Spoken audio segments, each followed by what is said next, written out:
Кто такой сомнолог? Сомнолог– это специалист, который занимается патологическими состояниями, происходящими во сне и связанными со сном. Самые частые проблемы, которыми занимается сомнолог, это бессонница и остановки дыхания во сне, храп. Также это двигательные или поведенческие расстройства, происходящие при засыпании, пробуждении или глубоком сне.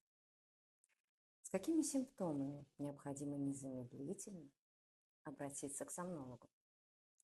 Это периодические остановки дыхания во сне, храп, который не прекращается при изменении положения тела, утренний подъем артериального давления, головные боли и частая дневная сонливость.